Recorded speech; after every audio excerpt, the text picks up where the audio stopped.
சுத்தமான தேன்.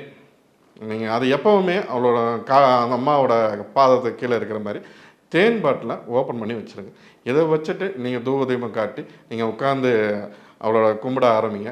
இது போதும், படையல் இது போதும். இது கூட வந்து இன்னும் நான் ஒன்று ஏதாவது வைக்கணும் அப்படின்னுலாம் ஒரு தண்ணியோ ஆகாரமோ இல்லை வைக்கணும் அப்படின்னு பார்த்தாக்கா நீங்கள் பானகம் வைங்க. பானகம்ங்கிறது இன்னும் பழைய இருக்க அம்மாமார்களுக்கு தெரியும். பானகம் ஒரு கிளாஸில் வைங்க. இதெல்லாம் வச்சு நீங்கள் வழிபாடு உங்களுக்கு நீங்கள் படைகள் போடணும், நெய்வேத்தியம் வைக்கணும் அப்படிங்கிறவங்க இந்த மாதிரியான படைகளை வச்சு நீங்கள் இதில் நீங்கள் ஒரு ஐட்டமோ 2 ஐட்டமோ வச்சா போதும். தேங்காய் உடைச்சி தூப தீபம் காட்டி நீங்கள் வழிபாடு செய்ய ஆரம்பிங்க. இப்போ வரைக்கான ஒரு மந்திரம் வேணாலும் நம்ம கொடுக்கலாம். இந்த முறையில் நீங்கள் வச்சு ஒரு பௌர்ணமியில் ஆரம்பித்தாலும் சரி, அமாவாசையில் ஆரம்பித்தாலும் சரி, செவ்வாய்க்கிழமையோ இல்லை வெள்ளிக்கிழமையோ இந்த கிழமையில் பிரம்ம முகூர்த்தத்தில் நீங்கள் உங்களோட விரதத்தை நீங்கள் ஸ்டார்ட் பண்ணுங்கள். எண்ணி 11 நாளில் உங்ககிட்ட பேச ஆரம்பிப்பா. ஆமாம், அதான் மிஸ்டர் கோல்டு. தரத்திலையும் அளவுலையும் நோ காம்ப்ரமைஸ். மிஸ்டர் கோல்ட் 100% கடலெண்ணெய்.